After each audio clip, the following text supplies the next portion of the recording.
So, yung overview ng resistors ang pag-aaralan natin ngayon, 'no. Ang pangunahing layunin ng paggamit ng mga resistor ay para magawa nating kontrolin o limitahan yung dami ng kuryente sa isang circuit. Ang katulad lang sa tubig, sa gripo, 'no, nalalakasan mo't nahihinaan yung daloy ng tubig. Pag-aaral, 'no, simpleng pag-aaral sa mga iba-ibang uri ng mga resistor, color code chart, interpretation ng color code, metal film ng mga resistor, resistor code number, decoding ng carbon resistor, coded value, malalaman mo kung ano yung value niya, tolerance, no, yung coded value, measured value, interpretation ng minimum tolerance ng potentiometer, trimmer, at rheostat. So, matutuklasan ninyo na ang resistance value ng isang resistor ay nakaprint dun sa katawan niya o nalalaman siya sa pamamagitan ng color coding. So ito yung isang simpleng pag-aaral kung paano mo i-decode ang resistor.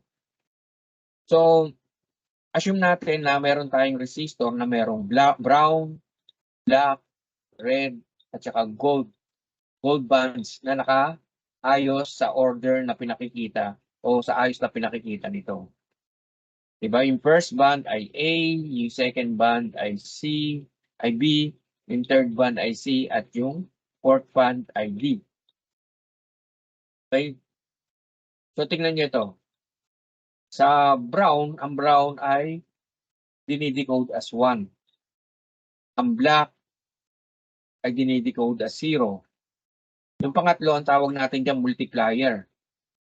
No? Ang red times 100. Tapos yung pang-apat na band, which is gold, positive, negative 5% yan. Ang unang dapat gawin, ikot mo yung resistor para yung band na malapit dun sa resistor end, nasa kaliwa mo, no? Pag dinidecode mo na. So, yung unang significant na kulay o yung A dito, nandito yung kamay mo dapat habang hinahawakan mo, ay brown. So, tignan nyo yung table. Ito yung brown. 1 ang first significant. Pag nasa first significant siya, 1 siya. 1 ang nakalagay, no? And yung B band, second significant naman siya, no? Second significant color. Ang second significant color ay pinakikita na black. Ano ba ang black sa table? Tignan mo yung black. Sa second significant, ang black ay 0. Tignan mo. Second significant, 0. Kaya meron ka na kaagad na numerical value na 10. May numerical value ka na 10. Imumultiply mo siya. May multiplier ka. Since na yung C-band ay red, tignan mo yung red dito. Nasaan ba yung red? Sa pangatlo, tignan mo ang red. So, multiplier siya. Pag nasa pangatlo kasi siya, nagsisilbing multiplier. So, yung red ay nakalagay sa 100. So, ang multiplier mo ay 100. So, 10 times 100. Dahil yung C-band ay red. So, ang ohmic value ng resistor ay magiging 1,000 ohm. Kung yung significant figure ang pag-aaralan mo, kilo. Kilo ang tawag dun. O, dito na tayo sa tolerance. 1, 2, 3, 4. Yung pang-apat, tolerance 5%. So, kung pa-obserbahan, positive, negative 5% dapat yan. So, kung obserbahan mo, yung D-band ay gold. Tignan nga natin dito kung ano yung gold. Ito yung gold 1, 2, 3, 4. Ito yung pang-apat. Positive, negative 5%. Tignan nyo. Positive, negative 5% siya. Kung positive, negative 5% siya, nasa pagitan siya ng 950 at saka 1,050 ohms. Meron siya ritong paalala, no? Ang ibang carbon resistor ay hindi nagtataglay ng D-band. No? Walang pang-apat na color. So ano ibig sabihin ng pag wala siyang pang-apat na color? Yung absence daw o kawalan ng D-band ay nag-i-indicate na yung tolerance mo ay positive, negative 20%. Ito yun, no? So ibig sabihin no color or none. Huwag nyo sabihin na walang tolerance kapag walang kulay yung pang-apat. No color is positive, negative 20%. Dito na tayo sa metal film resistor. So sa halip na color code, ang ibang mga resistor, katulad na lang itong metal film type, ay minamarkahan ng numero o letra. Yun para ma-indicate na yung ohmic resistance and tolerance value niya. So lagi mong isaisip na yung capital letter R, K, at M, ang ini-indicate nito ay multiplier. At yung lokasyon ng decimal point ng resistance value, nasa resistance value. Ang pinakahuling letter ay nagre-represent ng tolerance value. Ito, example. Hanapin mo daw yung eksaktong resistance reading ng resistor na gamit yung letter o code, no? So katulad dito, nakalagay dito sa kanya ay 5R6F. So ang coded value niya ay 5.6 ohms. Kasi ituturing mo yung R na point. Tapos yung multiplier niya ay 1. Tapos yung tolerance niya ay yung F ay positive, negative 1%. Kasi dito, no, balikan natin to. 5 muna. Yun yung per significant digit niya. Yung R, which is considered as the point and also at the same time yung multiplier, no? Ang multiplier niya 10 to the 0 which is understood to be 1, wala siyang tolerance. Tapos yung 6, ito yung pinaka-tolerance niya. So wala siyang multiplier. Pero ang tolerance niya ay positive, negative 2. Kaya pag dinicode mo yan, so babasahin mo yan na 5.6 with the tolerance of positive, negative 1. Kasi yung F, as you can see, ay positive, negative 1. 6K86. So, babasahin mo yan na 6.8 ohms. So, multiplier mo yung K. Ano ba yung K? Tignan mo nga yung K, 10 to the 3. 10 to the 3. So, 1,000 ang multiplier niya. Tapos, ang tolerance niya ay positive, negative 2%. Kasi ang 6, tignan nyo yung 6, no? Yung 8 muna. Yun yung significant digit niya, no? Kaya 6.8. Multiplier niya is 1,000 dahil dun sa K. Yung 6, yung tolerance, which is positive, negative 2. So, correction, plus 6.8 kilo ohms dapat yan. Hindi 6.8 ohms. 1M2J. So, susulat mo yan as 1.2. No, ano ba yung M? Yung M ay 10 to the 6. Which is positive, negative 20% ang tolerance. Kung tolerance siya. Pero, nasa pangalawang digit siya. So, ang M ay 10 to the 6, which is million, no? O yan, million. Multiplier is million. 1.2 mega ohms. So, ang pangatlo niya ay J. 1, 2, 3. Ang pangapat niya ay J. Tingnan mo yung J. Ano ba yung J? Wala siyang multiplier. Pero ang tolerance niya, positive, negative 1%. Ay, positive, negative 5% pala. Sorry. Ayun, positive, negative 5%. O, dito naman tayo. 3K, 3K. 3.3. Ano yung K? Tingnan nga natin yung K. Ang K ay 10 to the 3. So, that is 1,000. So, to tama. 3.3 kilo ohms. Positive, negative 10%. Kasi tingnan uli natin yung K. Positive, negative 10% ang tolerance niya. O, dito tayo. Isa pa. 4K7M. Susulat mo yan na 4.7.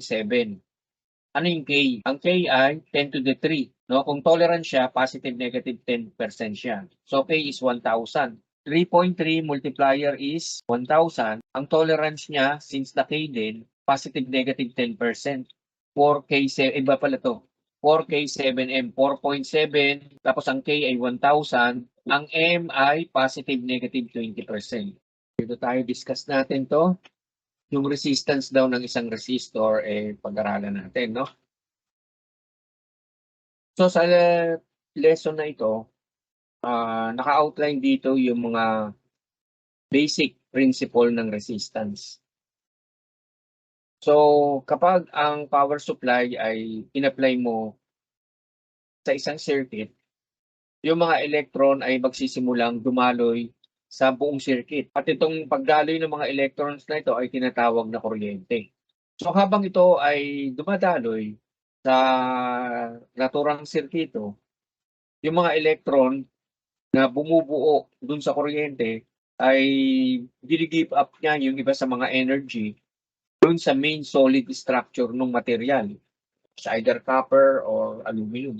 Nagkakaroon siya ng mga losses. So nandito yung mga steps kung paano ka magsusukat ng resistance. Dalawa kasi yung pagsusukat ng resistance. Isa yung dinidecode mo, pangalawa, yung sa BOM ninyo, yung multi-tester nyo, yun yung magsasabi kayo ng totoong resistance niya. So, nandito yung mga steps sa pagme-measure ng resistance. I-set mo raw yung function switch ng BOM sa ohms range. So, paano mo i-set yun? Ito yun eh, oh. Yung kumpleto natin tingnan. Ito. Ito yung function range selector switch eh. So, i-set mo siya dito sa resistance. Ang resistance kasi itong lugar na to. Natama mo siya dyan. Siyempre, habang binabago mo yung selection ng switch yan, nag-a-adjust ka rin dito. Anong ina-adjust mo? Ina-adjust mo na tumama siya ng eksakto sa 0. At ang pinipihit mo naman ay ito para umeksakto siya sa infinity. Para magkaroon ka ng accuracy, no? Habang naka-short itong dalawang to. Okay? Balik tayo dun sa ano. So, na-set mo na. Adjust the 0 ohm control to set. Adjust the 0 ohm control to set the meter pointer exactly at 0 position at the right side of the ohm scale before using the ohmmeter function of the BOM. Sabi ko nga, di ba? Habang ina-adjust mo yung pihitan na ito, or habang ina-adjust mo to, mentras tinataasan mo to, nag-a-adjust ka rito. Tinatama mo lagi sa 0 at saka sinisiguro mo na nasa infinity yung sign na to, no? So, may paalala dito, lagi mong isi-set daw yung ohmmeter function switch sa pinakamababang range, no? Kapag yung meter pointer ay nananatiling motionless o hindi gumagalaw. Tapos, dahan-dahan mo siyang i-adjust sa higher range. Parang ganito. O, nailagay mo na, na-zero mo. Ngayon, pipihitin mo to para mag-eksakto siya ng 0. So, habang pinipihit mo yan, nag-eksakto ng 0, saka mo, i-measure yung resistor dito. Diba? Ito yung tinatawag natin na 0 ohm adjustment. Eh. So, unti-unti mo siyang babaguhin yung, kasi mentras tinataasan mo to, yung pointer mo, bumababa ng bumababa eh. Eh, pag nag-measure ka ron, hindi na yung tamang resistance sa mga measure mo. Kaya ang gagawin mo, to short mo tong dalawang to, tapos pipihitin mo to, hanggang sa umabot siya sa 0 uli dito, habang tinataasan mo. So, pag-aralan naman natin yung mga resistor, at saka yung tolerance niya. Ano ba yung tolerance? Ang tolerance ay isang maliit pero pinapayagan na amount o halaga ng deviation o value ng color code value. Ang unang tatlong kulay ay nagsasabi ng value ng resistor. Ang pang-apat na band naman ay nagsasabi ng tolerance value niya. Dito na tayo sa iba't ibang klase ng resistor na variable. Ano ba ibig sabihin pag variable? Isa lang ang hawak mo, pero nababago-bago mo yung resistance. Sa mga experiment natin, ang gagamitin natin ay trimmer resistor. Ito variable to. Yung carbon composition resistor. Itong ano to, ito yung variable. Ito rheostat naman. So dito na tayo sa power wattage and rating. Yung laki ng resistor ay nakadepende sa wattage rating niya. Kaya ako, ang pinabibili ko ay para hindi nasusunog sa mga experiment yung 1/2 watt. Pero trimmer, mataas na wattage ng trimmer ang pinabibili ko para hindi masunog. Lalo na kung power supply ang gagamitin nyo. So sa power wattage rating tayo. Ang power o wattage rating ay pwede mo ma-identify sa pamamagitan ng physical structure o size. Sabi ko yun, di ba? Yung mas malaki ang physical size ng resistor, mas malaki yung power rating. Halimbawa, ay meron pang isa yung balas o yung tinatawag natin na wire-worn resistor. Itong balas, makikita mo to sa mga lumang fluorescent natin. Pero ngayon, since na gumagamit na ng LED, hindi na natin kailangan ng balas. Bukod sa malakas sa kuryente yan. Yung LED matipid lang, no? So yung ballast o yung tinatawag na wire wound resistor ay mas malaki at mas mataas yung power ratings ng carbon resistor sa mga carbon resistor. So yung high wattage resistor ay pwede mo ma-operate at higher temperature. So paano mo babasahin ang tolerance value ng carbon resistor? Una, katulad ng tinuro ko sa inyo nung una, i-determine mo muna yung coded at saka tolerance value ng carbon composition resistor. So isa-solve natin ngayon yung maximum at saka minimum tolerance. Ito yung kahalagahan para malaman mo yun.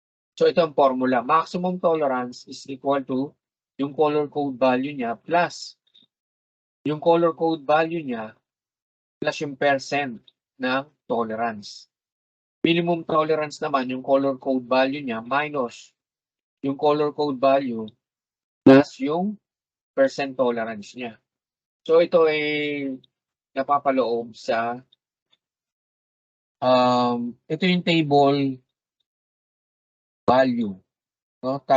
Tabulation value para sa maximum and minimum value ng table na para sa table na pinakikita sa baba. So maximum value, color code value plus color code value times tolerance, percent tolerance. Maximum value, color code value minus color code value times percent tolerance. So, kunin mo yung coded value muna. Lagay mo yung tolerance dito. Tapos, coded value times tolerance. Ito, in percent. Tapos, sulat mo rito yung maximum value. Sulat mo rito yung minimum value. So, ito yung percent difference. Kukunin mo yung percent difference. Measured value, yung ginabitan mo ng tester. Coded value, yung ginamitan mo ng resistor color coding. Divide mo sa measured value plus coded value divided by 2 times 100. So, ito na example natin. Halimbawa, meron tayong blue, gray, black, gold. 68 times 10 to the 0 yan, no? Kasi blue, 6, gray, 8, tapos multiplier mo ay black, 10 to the 0, 10 to the 0 yan. Kaya 68 ohms lang. So maximum 68 plus 0.05%. Yan, 0.05, 5% kasi times 68, 71.4 ohms. Minimum value 68 minus 0.05 times 68, 64.6 ohms. So yan yung limits niya, no? Simula sa 64 ohm, yung pinapayagan. 64.6 ohms hanggang 71.4 ohms. Pasok pa rin siya sa 68 ohms. Example 2, yellow, violet, gold. 4 yung yellow, 7 yung violet. Ang multiplier niya ay gold. So 0.1, pag ang gold ay nasa multiplier, 0.1 siya. Kaya 4.7 ohms. So since gold is equal to positive negative 5%, gold din ang tolerance. So 4.7 plus ang percent value niya ay 0.05 times 4.7 times 4.7. Nakakuha ka ng 4.935 ohms.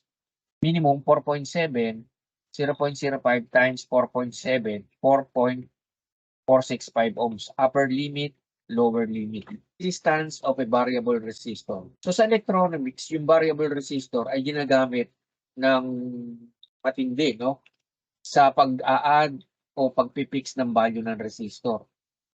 Ang potentiometer at yung rheostat ay dalawang klase ng resistors. Ang isang halimbawa ng potentiometer ay yung ginagamit natin pang contrast sa brightness at control ng television receiver natin. At saka sa volume control na ginagamit para sa radio, no, radyo. So yung mga variable resistors value na naka-ohms ay nagbabago kapag nais mo na mag-construct as match dun sa yung pangalan, sinasuggest ng pangalan niya, no? Halimbawa, rheostat, two-terminal device, no? Whose circuit symbol is shown below. Ito yung circuit symbol ng rheostat. So, anong rheostat? Pag sinabi mong rheostat, itong wiper, nakakabit dito, nakashort dito sa isang paa ng resistor. Ang potentiometer, three-terminal device, its circuit symbol is shown below. Itong malaya itong wiper, no? Magiging rheostat siya kapag kinonekta mo ito dito. So, potentiometer ang tawag natin dyan. So, paano ginagawa dyan? Pag sinukat mo yan, simula rito hanggang dito, yung pull resistance ang makukuha mo. Ngayon, ang ginagawa natin, yung potentiometer, yung multitester natin, kinakabit natin yung positive tsaka negative dito or vice versa. Saka mo pinipihit to o ginagalaw to. So, pag ginagamitan mo, tinetest mo siya using your multitester, nagiging rheostat siya. Ito yung potentiometer, sample ng potentiometer. At ito yung symbol niya. Yung resistance sa pagitan ng A at B, no, A at saka B, ay fixed. Hindi nagbabago katulad ng sinabi ko kanina. So, yung pinakabraso niya, ito, no? Yung potentiometer ay yung point C. So, yung braso ay metal contactor na gumagalaw doon sa uninsulated surface ng resistance element. So, sa pagpili ng iba't ibang haba ng resistive surface, pag mas mahaba yung surface sa pagitan ng A at C, mas malaki yung resistance ohms sa pagitan ng dalawang point. Kahintulad dito, yung ohmic resistance value sa pagitan ng B at C na nagbabago habang yung haba ng elemento niya in inch, ginaguide siya o sa pagitan ng dalawang point. So kapag yung center arm ng isang end ng terminals ay kinonekta mo dun sa circuit at saka yung end terminal niya dun sa left ay di-disconnect mo, yung variable resistor mo o potentiometer mo ay pwede mo nang magamit na rheostat. Katulad dun sinabi ko kanina, no?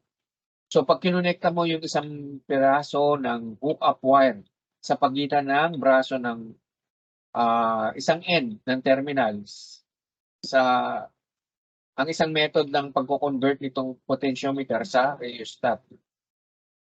So ito yung mga tinatawag naman natin na trimmer resistor, variable resistor din ito, pero maliliit lang. Ito yung sinasabi kong ipapagamit ko sa inyo kapag nag-experiment na tayo sa Ohm's law. So, yung mga exercises natin pagdating natin sa topic nito, ipagsasabay natin sa experiment. So, tingnan nyo lang yung kaibahan ng rheostat sa potentiometer. Ito yung itsura ng potentiometer.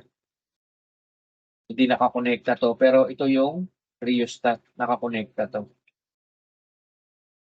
Fixed na to na nakakonekta, pero variable pa rin yung resistance. Hindi katulad dito, pwede mo ikabay dito, pwede mo ilagay dito. Depende sa iyo, no? Pag kinabit mo kasi dito yan, pinakamababa dito, pataas. Pag kinabit mo naman dito, pinakamababa dito, pataas. So, ang rheostat, ito ay may peak value o ng ohmic resistance katulad ng ini-specify ng manufacturer. At saka ini-specify ng manufacturer na ang rheostat ay may minimum value of rheostat resistance at kadalasan 0 ohms, no? So yung arrowhead na point C ay nag-i-indicate ng mechanical means ng pag-a-adjust ng rheostat para yung ohmic resistance na mini-measure mo sa pagitan ng A at B ay maaari mong iset sa kahit na anong intermediate value sa pagitan ng range ng variation niya. So, ito yung para sa exercise 7, resistance of a variable resistor. So, ang nabigay ko sa inyo ay exercise 1, 2, 3, hanggang 4 ata, no? So, dito, sa explanation dito, nandiyan yung mga objective niya. Yung materials na kailangan mo rito, BOM, exercise number 7, resistor 10 kilo ohms and 5 kilo ohms. So, ito yung nakalagay, no? Halimbawa, RAB. Titignan mo yung resistor mo sa RAB. RAB, may measurein mo yung resistance dito. Dito pala. So, ano mo may measure mo sa RAB? Susulat mo rito, halimbawa, 5 kilo ohms. So yung yung RAC at saka yung RBC, hindi mo susulat yan, wala yan. So vary over its range hanggang 5 kilo ohms. Tapos number 2, completely clockwise. Isasagad mo, no, sa clockwise. So tingnan mo nga kung tatama, no, 0 tapos 5 kilo ohms RAC. I-add mo RAC plus yung nakuha mong value rito tsaka dito, i-add mo. Sunod naman counterclockwise to clockwise. Kasi counterclockwise muna, pihitin mo siya ng counterclockwise. Naka-clockwise siya eh. Pipihitin mo siya ng counterclockwise. Ano reading mo? Ano rito? Tapos pag-a-add mo yan. So, yung kabuuan ng resistance, kunin mo yung 1/4 nun. So, dito nakuha mo 1.25. Kasi 5 kilo ohms, divide mo sa 4, no? Tapos kunin mo yung 3/4. Yung 5 times 3 divided by 4, makuha mo 3.75. Tapos, dito sa pangalawa, RAC, anong measurement? Add mo yan. Dito, 3.75, yung 1/4, measurein mo yung RAC, measurein mo yung RBC. So, 3.75, 1.25, 5 kilo ohms. So, dito sa table 2, ganun din ang gagawin mo, no? Ang gagamitin mo dito, isang 5 kilo ohm, tsaka isang 10 kilo ohm dapat. Correct nyo na lang to, no? 10 kilo ohm. Okay, dito na tayo. Gagamit ako ng Tinkercad, ha? Okay, ganito, no? Gamit tayo ng potentiometer. Ito yung multimeter, digital. So, ang sinort niya, A and B shorted. Tapos, so A and B shorted, measuring RAB. May measuring mo yung RAB. So, shorten mo yung A and B shorted, tapos may measuring mo yung RAB. So, short mo yung A at saka B. A and B shorted, measuring RAB. Sa terminal niya, ito yung pinaka-pinipihit eh. Nakaharap sa'yo, B, C, A. So, nasa magkabilang dulo. So, pag nakaharap sa'yo itong pinipihit, yung nasa kaliwa ay B, yung nasa gitna ay C, yung nasa kabila, nasa kanan ay A. B, C, A. Yung tatlong yan. Tapos, sabi, yung A and B, short mo.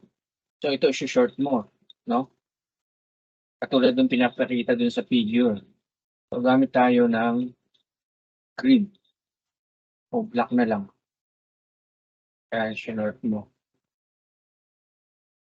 Tapos, A and B shorted, measuring RAB. So, short mo yung A tsaka B, tapos i-measure mo yung RAB. Measure natin yung RAB, regardless of polarity, no?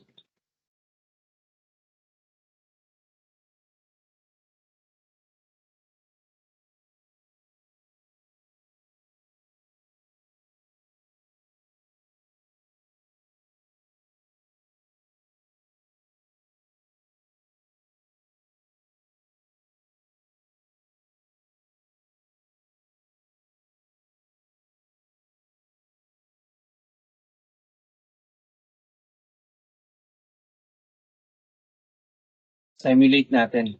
Okay, ano reading? 0. No? Stop natin. So, simulate nga natin.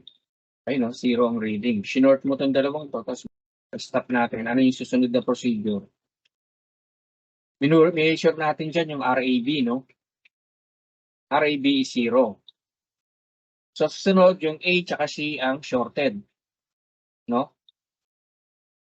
Yung A tsaka C ang shorted. ACB kasi yan. ACB. Yung A tsaka C naman ang isi-short natin. Tanggalin natin to. A tsaka C. ACB to eh. A tsaka C. So, A. Sinort natin yung A tsaka C. Yan. Sinort natin yung A tsaka C. Tapos, measure natin yung RAC. Measure natin ngayon yung RAC. ACB, RAC.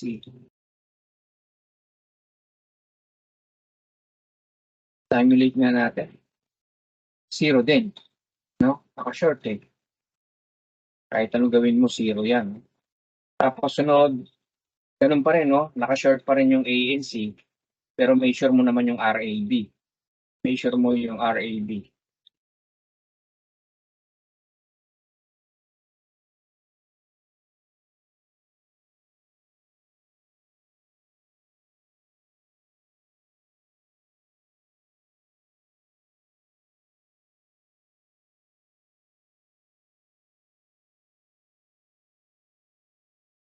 Simulate natin.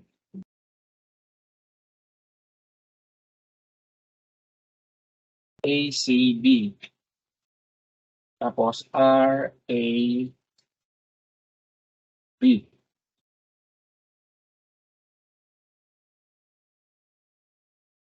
Sorry class kamali ako. Ohmmeter dapat. Ayun, may reading siya, 900 ohms. Yung kanina, abot mo dito, 0. Dito, sasagad siya ng 5 kilo ohms. Diba?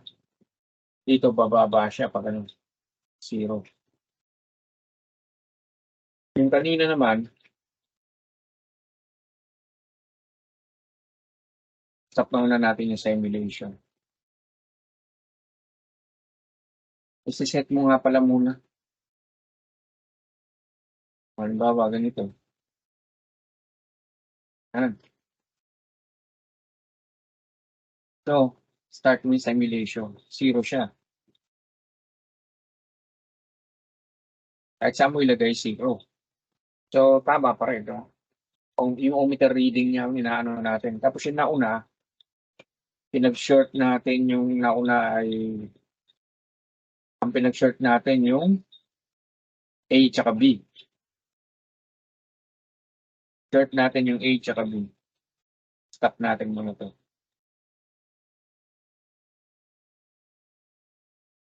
Short natin yung A tsaka yung B.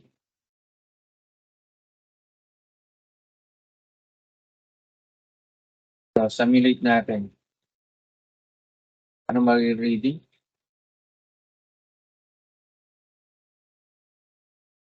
May reading siya, no? 0, tapos maximum 0 rin, no?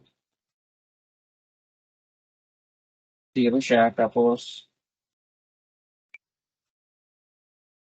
0 rin. Okay? From maximum to minimum, 0 ang reading niya. Naka-short kasi dito. Tapos minmeasure natin. Naka-short yung A tsaka B, pinami-measure sa atin yung A tsaka B. Naka-short yung A tsaka B, tapos ACB, pinami-measure sa atin yung A tsaka B. Shorted yung A and B, tapos measuring mo yung A tsaka B. Simulate natin. 0. 0 pa rin. Okay? Measure mo yung RAB. Yung ginawa natin kanina. So, capacitor. Ano naman yung capacitor? Electronic device ito na nagtataglay ng o nagka-accumulate ng electrical energy sa isang electrostatic field. Basically, parang baterya to nagcha-charge. So, ito yung mga nabibilang sa tinatawag natin na electrolytic capacitor. Ito, electrolytic yan. Electrolytic yan. Ito, electrolytic, electrolytic, electrolytic. No? Sa mga malalaking installation ng pang-electrical, tinatawag natin siyang condenser, katulad nito. Ito, variable capacitor ito. Ito, variable din. Ito, variable capacitor ito. Tapos, dito na tayo sa capacitor terms. Ito yung mga part ng capacitor. Pinapakita ito. Ito nga pala yung tinatawag na ano ba tawag sa capacitor na to? Fixed capacitor ito eh. Ano yung mga fixed? Ito yung mylar. No?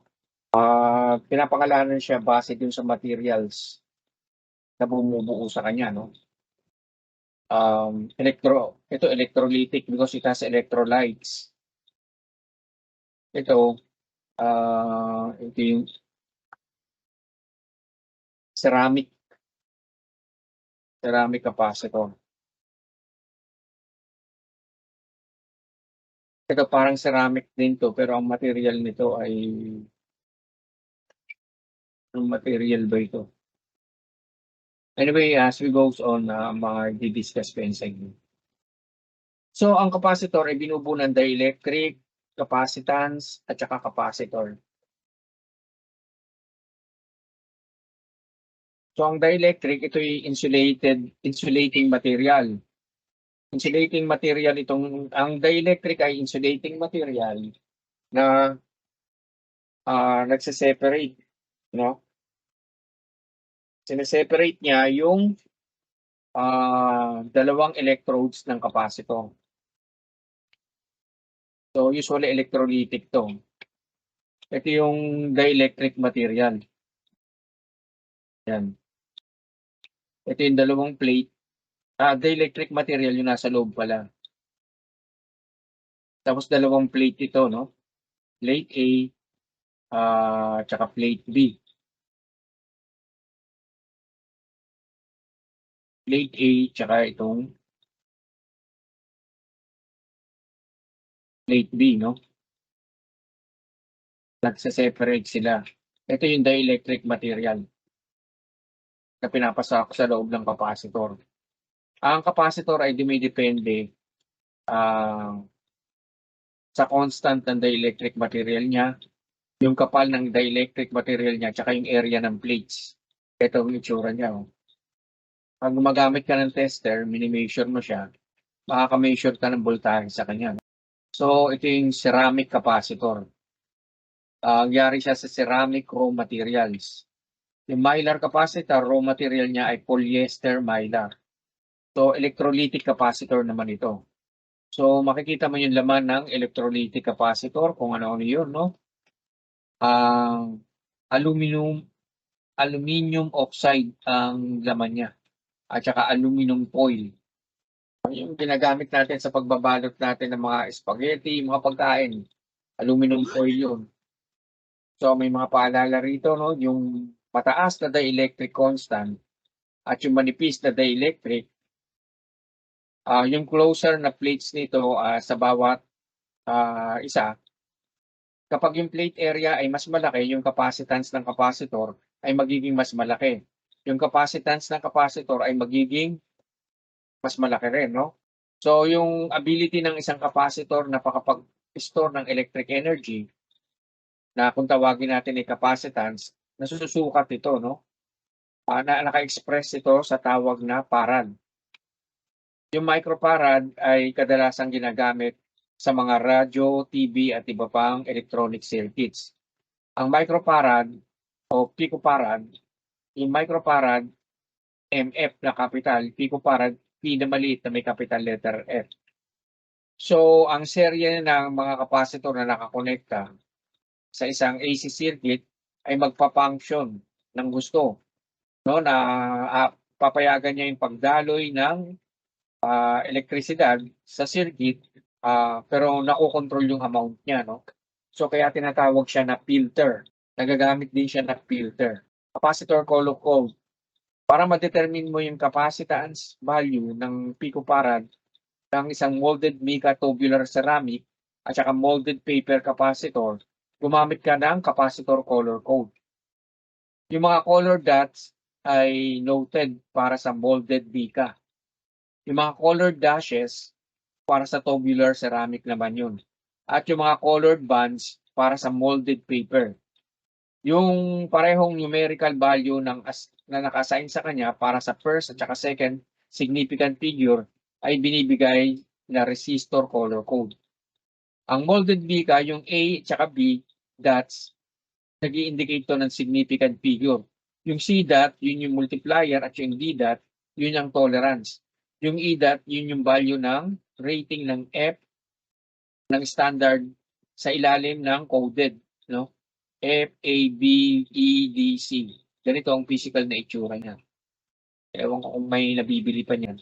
So, yung white F dot, ang nire-represent nun ay unit na yari sa EIA, Electronic Industries Association, na naaayon sa EIA specification.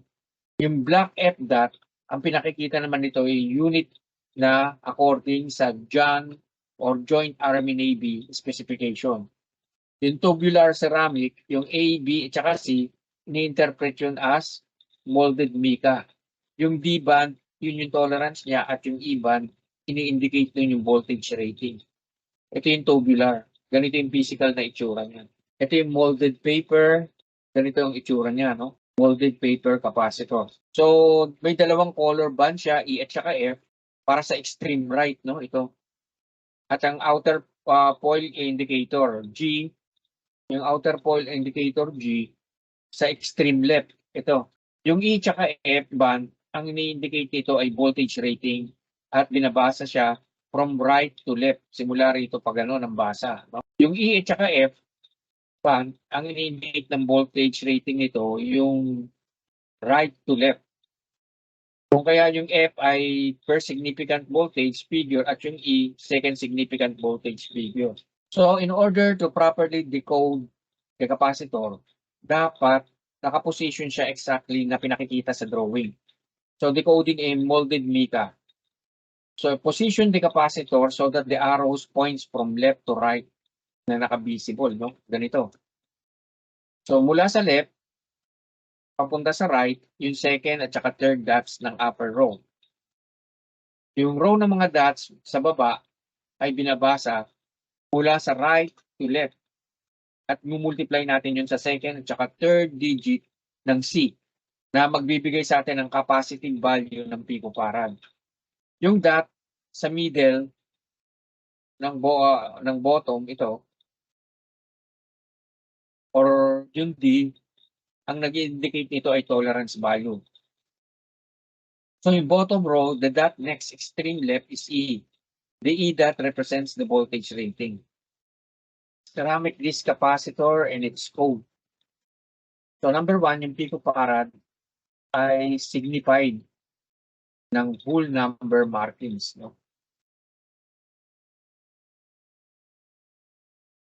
Picofarad, whole number markings. So halimbawa ito 1000, babasahin mo yan na 1 picofarad. 104. So itong unang dalawang digit na ito 10, tapos yung 4, 000 picofarad. Apat na 0, multiplier to. So 100,000 picofarad or 0.1 microfarad yan. Pag ganyan, no? Pag ganito naman, 333, yung first digit ay 3, yung second digit 33, multiplier to, no? Tatlong 0. So 33,000 picofarad, convert mo sa microfarad, magiging 0.033 microfarad. So ang ibang mga capacitor katulad ng polyester, mylar, ceramic at saka tantalum, minamanufacture dito sa mga Asian countries na may code na ang meaning ay kakaiba, no? Halimbawa ito. Iba-iba kasi walang standard itong mga capacitor. 47 means 47 picofarad. Ito naman, 150 means 150 picofarad. Babasahin mo na ng direkta. Ito naman polyester metallized. 0.033 microfarad to, no? K represent tolerance. Tapos ang voltage rating niya ay 630. Number 5, tantalum. Pabaliktad ang basa, 33. 3.3 microfarad ang basa dyan. 35 volts. Polyester, mylar, 0.47 microfarad. Multiplier niya ay K tolerance niya ay 10% tolerance, 50 volt siya, no? So, ganito naman yung gagawin nyo rito, no? Molded mica capacitor, lalamanan mo ito ng voltage rating niya, i-decode mo ay, ito pala yung molded mica capacitor na table. Ito yung pagbabasihan mo. Tubular ceramic capacitor. Ito yung table ng tubular. So, checking good capacitor with an ohmmeter. Paano mo malalaman kung ang capacitor ay buo na o sira na? Yung condition ng isang good electrolytic capacitor ay ma-check mo sa pamamagitan ng pagkoconnect mo ng ohmmeter test leads across the capacitor. So yung meter pointer, mabilis na pumupunta sa low resistance pag kinabit mo itong test probe sa kanya, no? Then, dahan-dahan siyang babalik. Good yun. Dito naman, baliktarin mo. Pag binaliktad mo, ganun din dapat, no? Papalo siya, tapos babalik uli. Good yung indication na good yung capacitor. Pag shorted naman, pag tines mo, papalo yan, pero hindi na babalik. Shorted yun. Pag binaliktad mo, ganun din. Pero may mga instance na pag binaliktad mo, bumabalik. Pero sundin mo yung una. Kung shorted siya, shorted siya. Hindi po pwedeng shorted sa una tapos good sa kabila. Checking open capacitor. Pag open naman siya, walang magiging movement, no? Kahit pagbaliktarin mo, shorted ang ibig sabihin niyan. Pag leaky ang condition ng isang electrolytic capacitor, ma-check mo yan sa pamamagitan ng pagkonekta mo ng ohmmeter test lead across the capacitor in one polarity.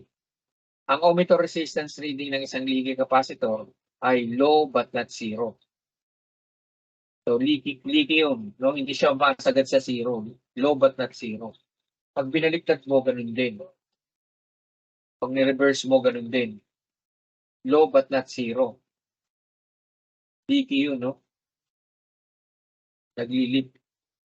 So, exercise number 8 yun, no? Considered na exercise number 8. Exercise number 8 na ito, no? Capacitor. Kasagutan nyo ito, no? Nandiyan naman yung procedure, decoding a ceramic disc or mylar capacitor. Ito ay exercise 9. So, ang mga objectives nito, para mapag-aralan nyo at maintindihan nyo yung capacitor code, para ma-interpret ng tama yung capacitance value gamit ang capacitor code. Ang mga materials na kailangan dito, isang copy ng exercise ng number 9, yung capacitor 5, assorted value ng ceramic disc capacitor, at saka 5 assorted din na value ng mylar capacitor. So, ganito ang gagawin, no? Palakihin natin ito. Yan. So, ang hinahanap natin dito ay yung 5 binili mo, maglalagay ka rito, no? Ng isa, halimbawa, na o 5 sample. Pagpalagay natin na yung isang sample mo ay 102. Ang nakasulat sa kanya ay 102. Ang gusto ngayon, i-convert mo siya sa microfarad. Yung una at saka pangalawang digit ng character, kung mapapansin nyo, ay sumisimbolo sa actual value. At yung pangatlong character naman, yung una at saka pangalawa ito eh. Yung pangatlo naman, ito, which is 2. Ito yung digit na nagsisimbolize o sumisimbolo na kung saan yung 10 ay itinaas mo sa digit na yun, no? Sa 2. So, yung pang-apat na character ay letter na ang sinisimbola naman niya ay tolerance code. Wala naman nakalagay dito. So, yung capacitance ay mini-measure mo sa pamamagitan ng picofarad. Yung 102, ito yung una at saka pangalawang digit, no? Yung una at saka pangalawang digit, isusulat mo yan as 10. So, 10 ang una at saka pangalawang digit na isusulat mo. Ang imumultiply mo siya sa itong dalawang digit na to, no? Times 10 to the 2. So 10 times 10 to the 2, which is equal to, susulat mo siya as 1,000 picofarad. Kasi pag binili mo yung mylar, naka-picofarad na kaagad yan eh. So ko-convert natin itong 1,000 picofarad sa microfarad na hinihingi dun sa ano nyo, no? Dun sa exercise nyo. So ilalagay natin siya ng ganito. 1,000 picofarad multiplied by ang 1 picofarad ay may equivalent na 1 times 10 to the negative 12 farad. Na ang equal niya ay 1 times 10 to the 18 to the negative 18 farad. So yung 1 times 10 to the negative 18 farad, i-multiply mo siya sa conversion factor, no? 1 microfarad is equal to 1 times 10 to the negative 6 farad, which will be equal to, i-divide mo ngayon yung 1 times 10 to the negative 18 sa 1 times 10 to the negative 6, makakakuha ka ng 0.001 microfarad or 1 times 10 to the negative 3 microfarad. So, susulat mo ngayon dito sa exercise mo yung 1 times 10 to the negative 18 or 1 times 10 to the negative 18, 0.001 microfarad ang susulat mo. 0.001 microfarad, nakalagay naman microfarad or 1, 2, 3. 1 times 10 to the negative 3 microfarad. Nasusulat ko dyan. Halimbawa 1 o 2. Meron pa akong dalawang example, no? Itong dalawang ito. Halimbawa, nakuha mo namang mylar ay 2 digit lang. So, kung yung capacitor code ay binubuo lang ng 2 digit, 1 or 2 digit, ito ay capacitance value niya na sa picofarad. Kaya sulat mo 10 picofarad o 15 picofarad. So, halimbawa, ito yung ceramic capacitor mo ay may code na 5 at yung isa ay 47, susulat mo siya as 5 picofarad at yung isa ay 47 picofarad. Kaya katulad dito, 10 picofarad to, ilalagay mo yan dito ng ganito. 10, sulat mo muna yung 10. Tapos, magko-convert tayo. Gagawayahin nyo rin to, no? 10 picofarad, multiply mo sa 1 times 10 to the negative 12 farad, equivalent ng 1 picofarad, equal to 1 times 10 to the negative 11 farad. So, paano mo ngayon ipapakita yan, no? Kung farad na yan, po-convert mo siya sa microfarad. 1 times 10 to the negative 11 farad, convert mo siya sa microfarad. Multiply mo, no? Multiplied by the conversion factor of divided by pala. 1 microfarad is equal to 1 times 10 to the negative 6 farad. Ka-cancel mo ito, no? Which is equal to 1 times 10 to the negative 11 divided by 1 times 10 to the negative 6, which is equal to 0.12341 microfarad or 1 times 10 to the negative 5 microfarad. But naging 1 times 10 to the negative 5, urong mo lang to. Ito yung point eh. 1, 2, 3, 4, 5. 1 times 10 to the negative 5 microfarad para sa 10. So, sulat mo ngayon yun dito, no? Which is equal to 0.12341 microfarad or 1 times 10 to the negative 5 microfarad. Tapos yung isang given naman, halimbawa ay 15. So, kung 15 yan, ang equivalent yan, 15 picofarad. So, ganun din gagawin natin, no? Yung 15 picofarad, yung 15 picofarad, pag sinolve mo simultaneously, makakakuha ka ng 1.5 times 10 to the negative 11 farad. No, kayo na lang gumawa kasi may example naman. So, ang 15, i-convert mo yung 1.5 times 10 to the negative 11 sa microfarad, ang makukuha mo ay 0.12341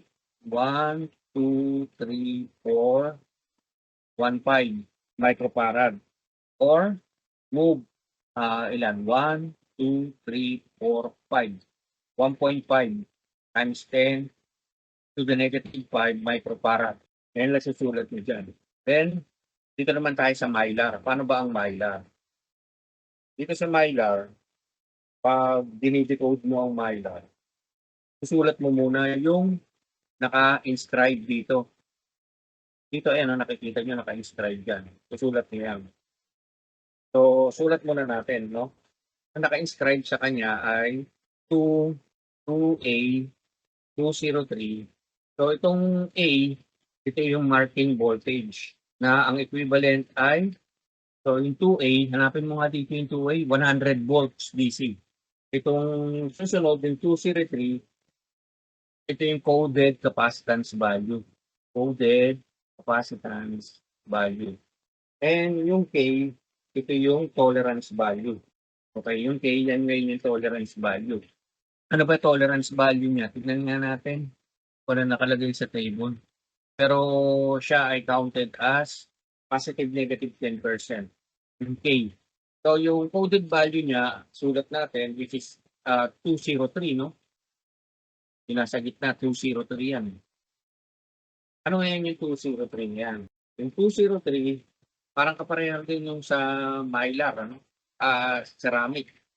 Sulat ko ha. Yung 203, yan yung 20 times 10 to the 3.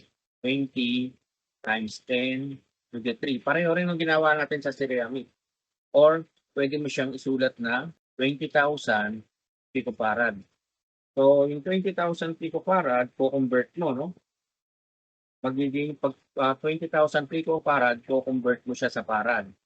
So, yung 20,000 picofarad multiplied by 1 times 10 to the negative 12 farad.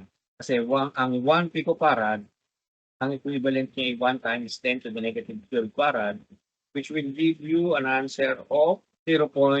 Or I mean to say, cancel nyo ito ha. Cancelin nyo ito ha. Cancel na yan. So therefore, 20,000 times 1 times 10 to the negative 12, ang equivalent niyan ay kami 0. Or convert na lang natin siya 2 times 10 to the negative 8 farad. Then convert mo yung 2 times 10 to the negative 8 to farad, convert mo siya sa 1 microfarad is equal to 1 times 10 to the negative 6. Therefore, ang equivalent niya is equal to 0.02 microfarad or 1 to or 2 microfarad. Turong mo tayo 1, 2. 2 times 10 to the negative 2 microfarad. Kaya balik ka rito, yung Mylar, sulat mo yung equivalent niya sa Mylar dito. Yung nakasulat, buuin mo yung nakasulat ha. Lagay mo ay 2A 203A. Tapos ilagay mo yung microfarad equivalent niya, which is 0.02 microfarad. Okay?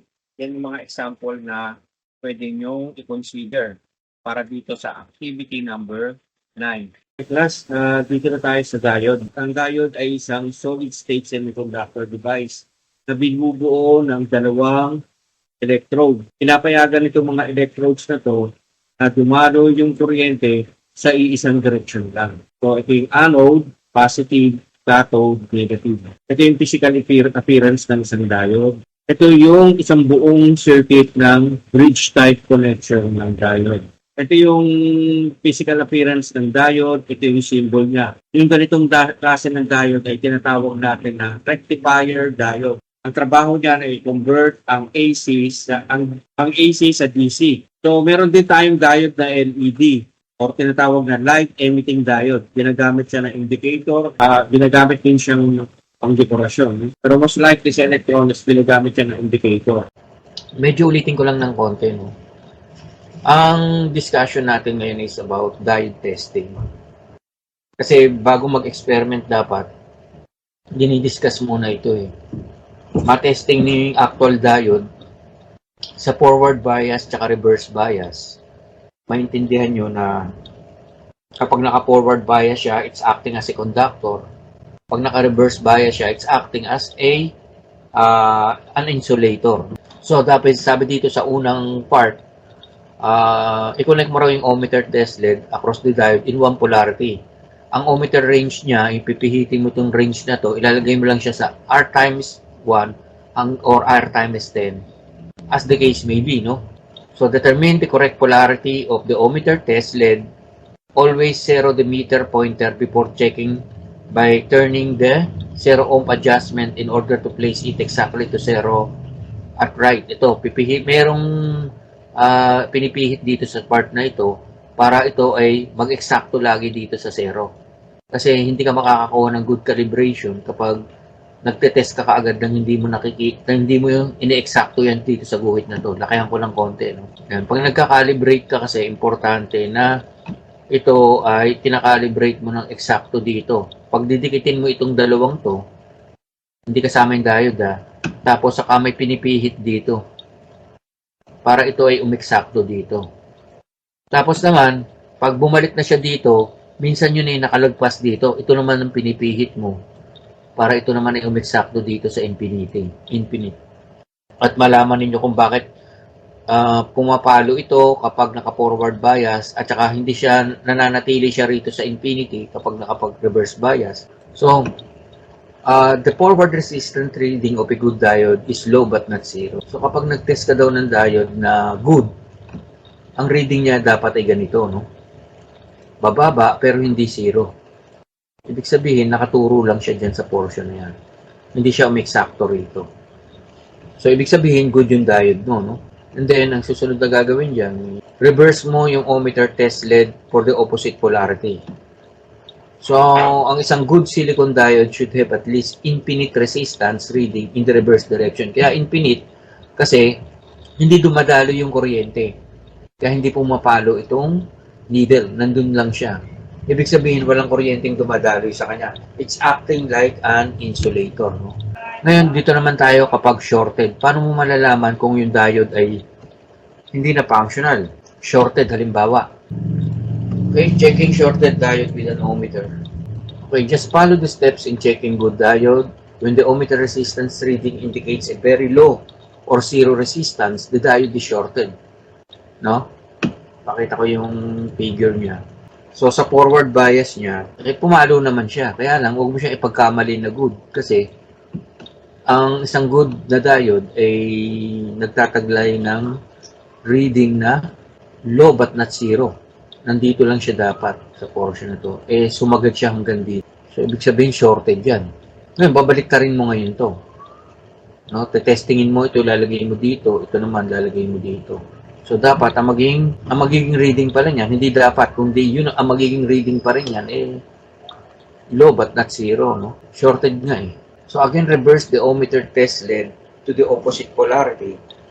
A shorted diode has practically zero resistance in reverse direction. Naka-reverse bias siya, ha? So, kung reverse bias siya, dapat, nandun lang siya sa infinity. Pero mapapansin mo, papalo pa rin siya dun sa portion ng zero. Magiging ganito itsura niya, no?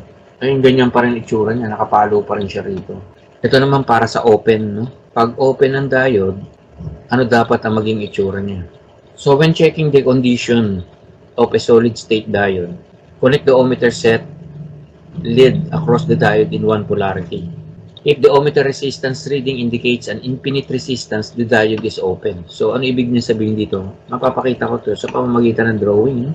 So, kapag shorted siya, kahit baliktarin mo man, kahit tama procedure mo, ito yung papakita niya sa iyo. Nakaturo siya lagi dito sa infinite.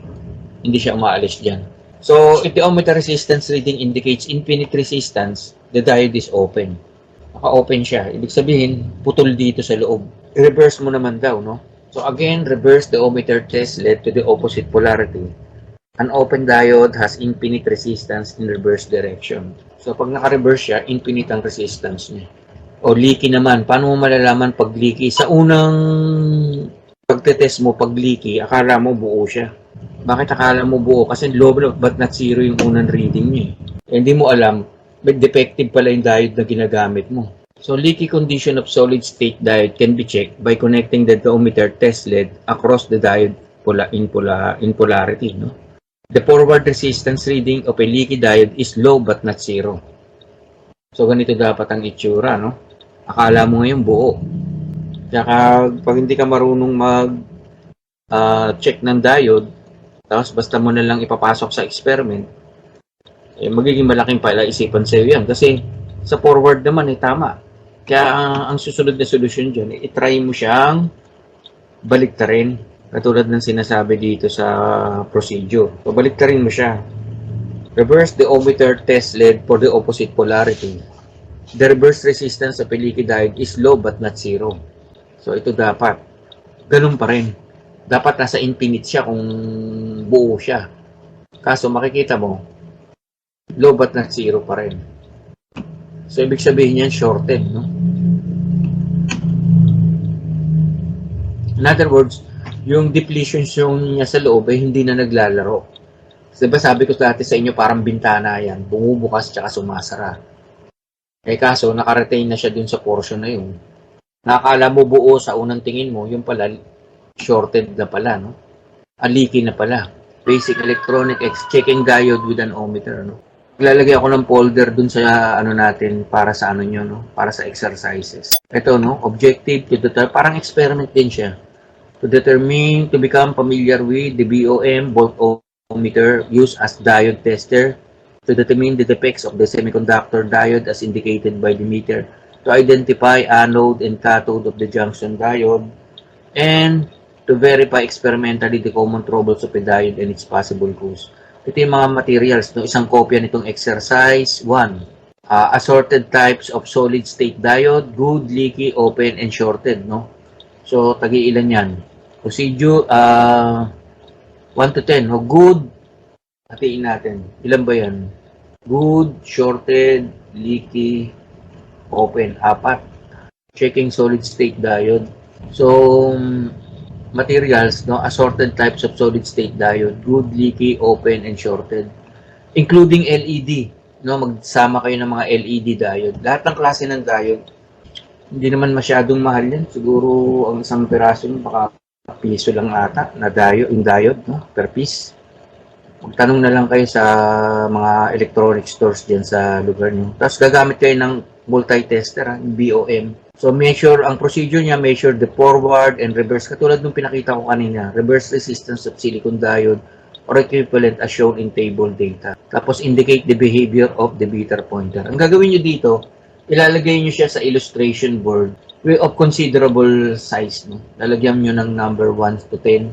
Tapos, ilalagay nyo siya doon to determine the effect of the semiconductor diode as indicated by the meter pointer, to identify the anode and the cathode, yung positive tsaka negative niya, may polarity kasi yan.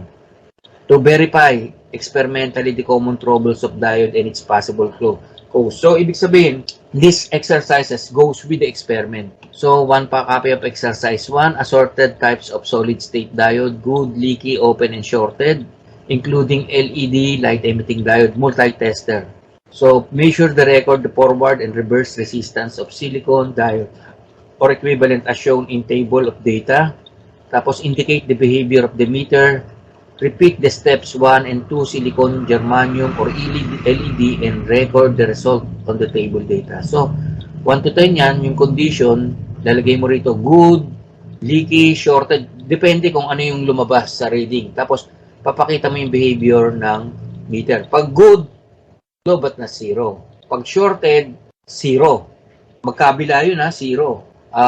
Dito, pag good, low but not zero. Pag binaliktad mo, infinite. Pag good, di ba? Pag shorted, zero siya. No? Pag binaliktad mo, zero pa rin. Pag shorted. Pag leaky, low but not zero. Siyempre, matutuwa ka. Dahil kala mo buo. Pag binaliktad mo, ganun pa rin. Hindi nagbabago. Leaky ang tawag dun. Sagutan nyo tong question and answer na to. Tapos define nyo itong mga to. Kahit research nyo na lang. So, bibili kayo ng 5 pirasong assorted na diode sa mga electronic store. Tapos punta kayo sa mga electronic shop or electronic, yung mga kung may kapitbahay kayo na gumagawa ng mga electronic circuits, manghingila lang kayo ng mga defective. Tinatapon na lang nga nila yun eh. Sabihin nyo gagamitin nyo lang. Kaya kung nandito kayo sa Metro Manila, punta kayo ng Raon, hingi kayo ng yung mga gumagawa ron sa tabi-tabi ng mga sirang, kasi may nag-appliance and servicing din dyan. Baka pwede makahingi ng mga defective na diode. gagamitin lang po namin sa laboratory namin. Yun. Bibigyan kayo nun, hindi na pababayaran. Pababayaran lang siyempre sa inyo yung bago. Bili kayo ng 5 pirasong bago. Tapos 5 piraso na assorted na. Yung 5 pirasong bago ay assorted din, no?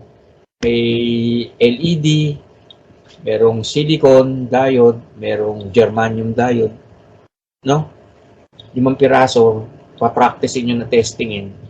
Tapos, yung natitira, yung mga defective, ganun din assorted. LED, yung tinatawag natin senior diode, etc. Para matest nyo lang, tapos isasubmit nyo yan until next meeting, no? Yung mga exercises na yan. Okay, dito na tayo class sa transistor. Ang transistor ay tinuturing natin na isang uri ng electronic device na nagbibigay ng oscillation or amplification, switching, at saka rectification ng electrical current. Ang principal na semiconductor material na ginagamit dito ay germanium at saka silicon.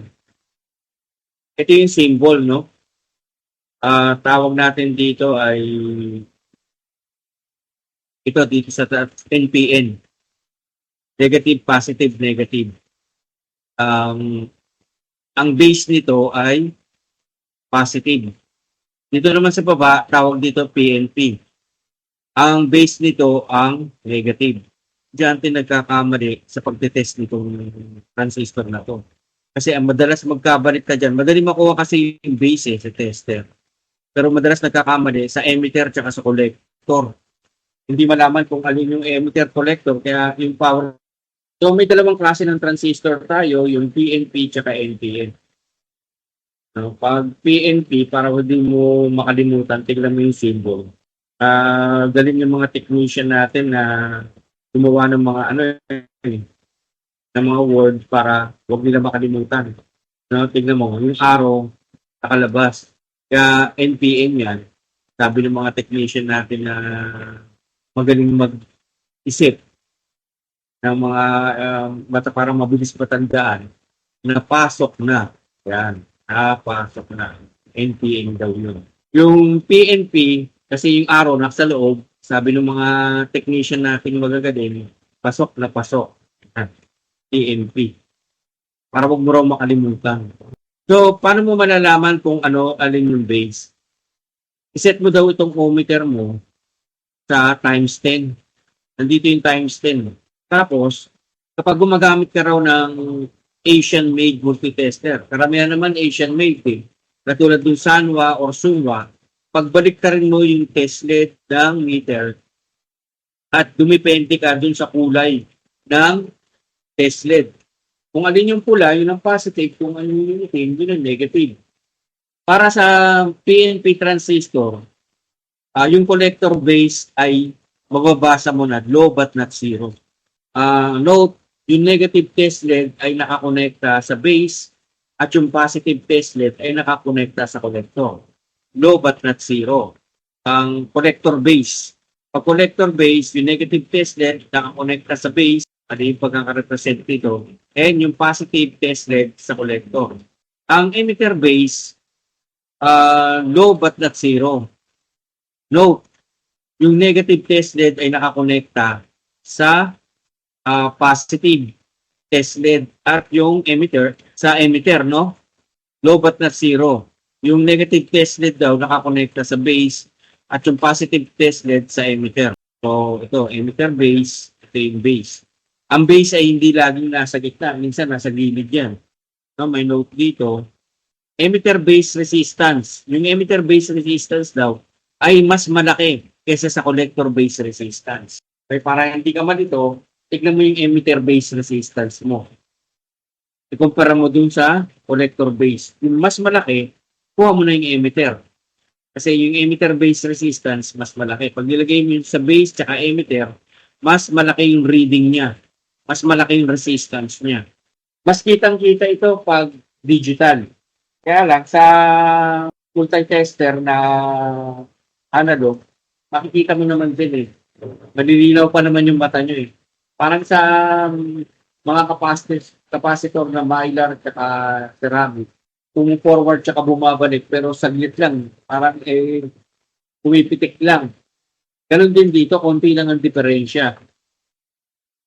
Pero mas mataas yung resistance ng emitter base sa collector base. So, pag collector base, low but not zero para sa forward bias at saka very high resistance kapag ni-reverse mo. Collector base ka muna, no?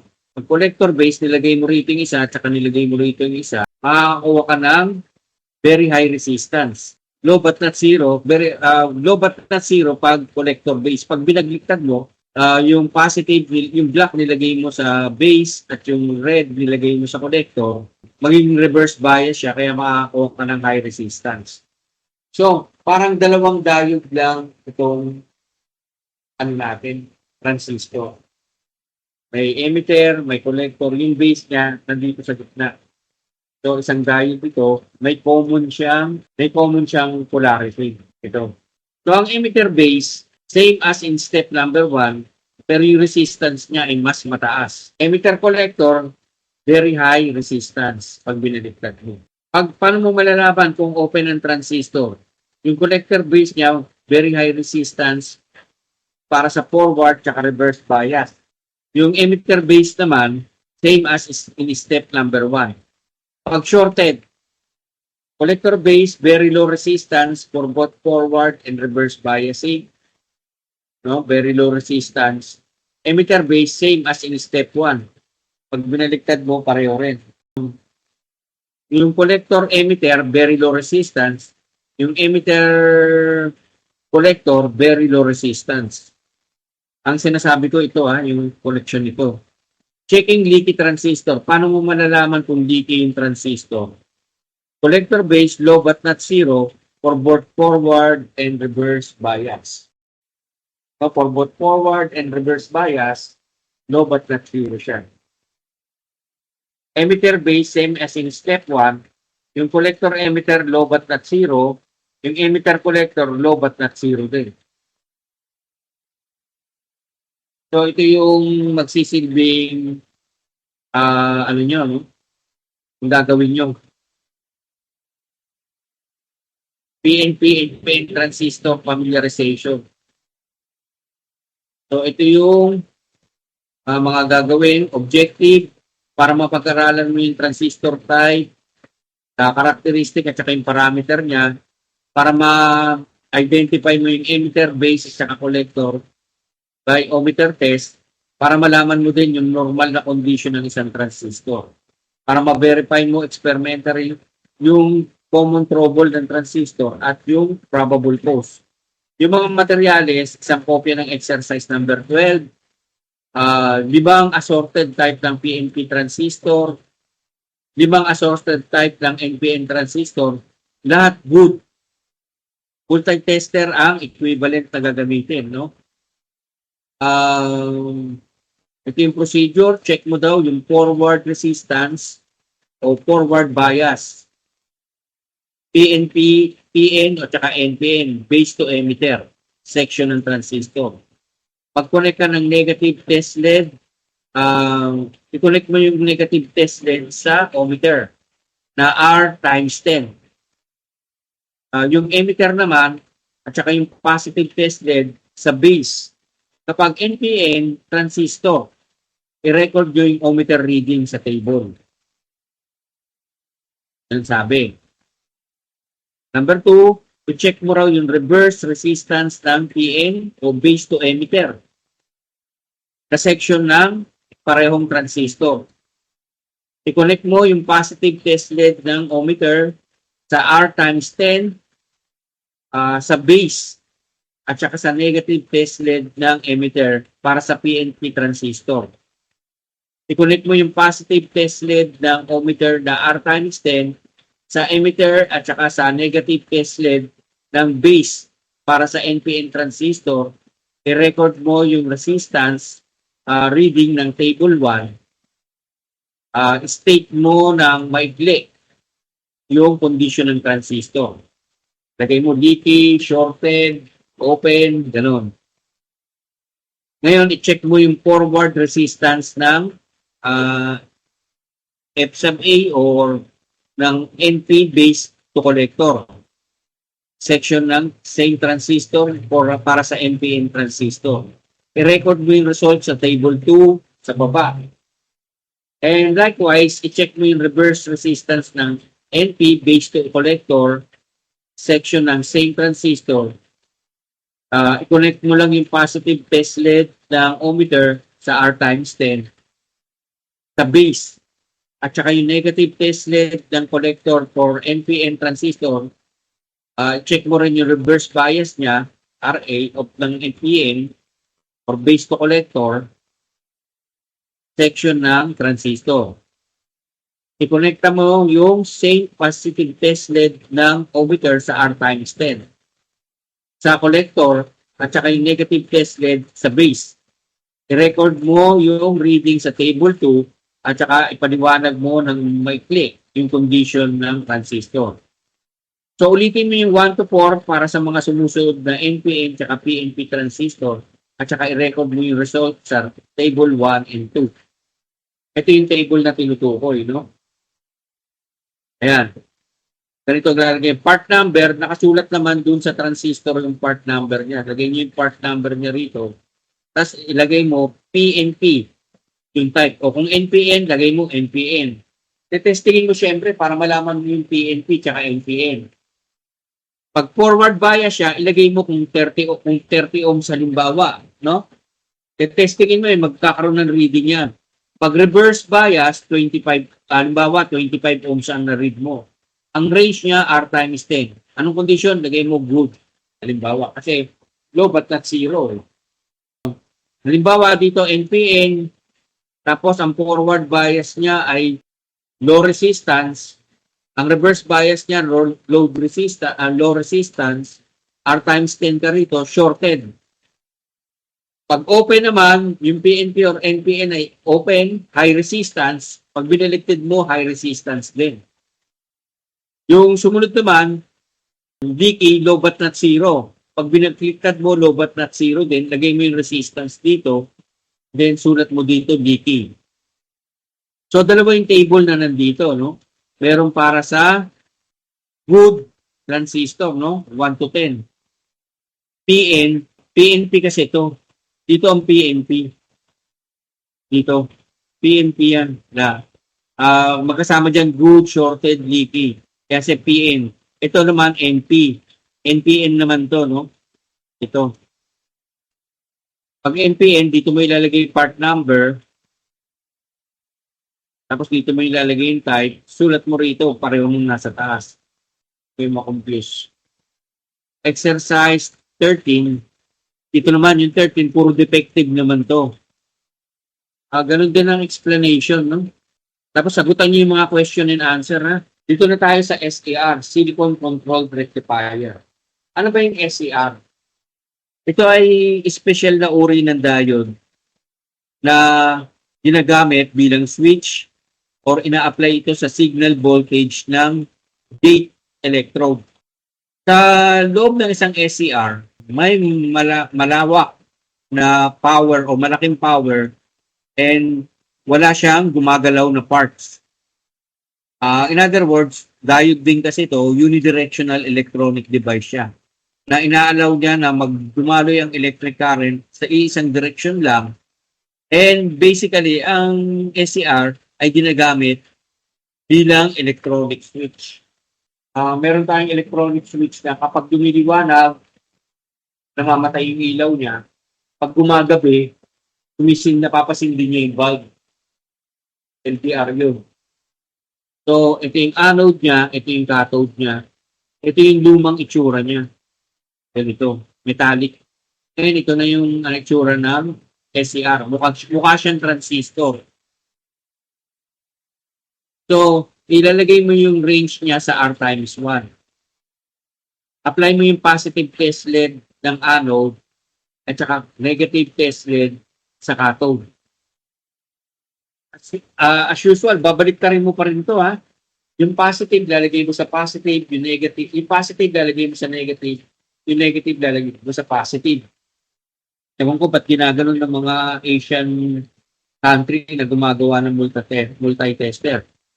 So, Halimbawa, nilagay mo sa anode, tsaka cathode. Ito yung gate. Ito yung gate niya. Ang reading ng isang infinite at saka biasing ay forward. No? So, yung basa mo sa infinite at saka yung biasing niya ay forward. So, para makasiguro ka na yung gate junction ay gumagana ng tama, i-short mo yung gate terminal sa anode. Ito, pag-shorting mo to. Ayan, pag-shorting mo daw yan. Para makasiguro ka raw na yung gate junction ay gumagana ng tama. At saka yung ohmmeter resistance reading ay dapat na 0 ohm. So, ganyan ang magiging itsura. Ang ohmmeter reading resistance niya ay dapat na maging 0 ohm, forward bias. Paano siya dapat? So, ang note dito, pag binitawan mo yung gate sa anode, habang yung test lead ay nakakonekta sa anode, at saka cathode, hindi magbabago yung condition ng reading ng meter. So, ibibitaw mo to, no? Diba, nakakabit na ito sa anode tsaka cathode. Tapos, sinort mo to, gumamit ka ng wire. Ibitaw mo to. Dapat ganun pa rin. Nakapalo pa rin siya. Kasi, ang purpose nitong gate, para mag-trigger. So, checking open SCR with an ohmmeter. Paano mo malalaman kung open ang SCR? Kapag chine-check mo yung SCR sa pamamagitan ng ohmmeter, connect mo yung negative test lead sa cathode at saka yung positive test lead sa anode. Ang isang SCR na open ay magpapakita ng infinite resistance reading. Ang SCR ay defective or probably open kapag yung device ay hindi ma-trigger yung on. Kasi tinitrigger nga yung gate. So, paano mo naman ma-check kung shorted ang SCR sa pamamagitan ng ohmmeter? Kapag chinek mo yung SCR sa pamamagitan ng ohmmeter, i-connect mo yung negative test lead sa cathode at saka positive test lead sa anode. Kapag shorted ang SCR, ito ay magpapakita ng 0 resistance reading. Ang anode-cathode junction ay short kapag yung SCR ay naka-on. Ang condition nito ay walang trigger voltage na ina-apply sa gate terminal. So para makumpirma mo yung defect, yung procedure ay ulitin mo na yung anode-cathode voltage polarity ay binaliktad mo. So note, pag sinabi mong anode positive, pag sinabi mong cathode negative. Sasagutan mo. Number 14 na to, checking silicon controlled rectifier SCR. So ito, ang objective niya, para malaman mo yung circuit function ng SCR, para mapag-aralan mo yung practical application ng multi-tester sa pag-check ng condition ng SCR, ang mga materials na kailangan mo ay isang kopya ng exercise number 14, 5 piraso ng assorted SCR ng good condition, 5 piraso ng defective SCR na good, leaky, shorted, and open. Kailangan mo rin ng multi-tester. Kolekta mo yung wire sa pamamagitan ng alligator clip. So, ang procedure, i-connect mo yung negative test lead sa cathode at yung positive test lead sa anode. I-record mo yung reading niya. I-short mo yung gate terminal ng anode tsaka ng ohmmeter resistance reading ay dapat maging 0. So, for good SCR, itong magiging lalagay mo rito yung part number dito. So, pag forward bias, lagay mo yung resistance. Ilagay mo yung resistance ng reverse bias. Ang range niya, kung times 10, kung times 1, basta ilagay mo rito yung range. Pag range pala, ang range, yun yung times 10, times 1, yung multiplier. Yung condition niya, lagay nyo kung good, leaky, shorted, open. Para sa defective naman dito, ganun din yung procedure. Sagutan nyo itong mga question and answer.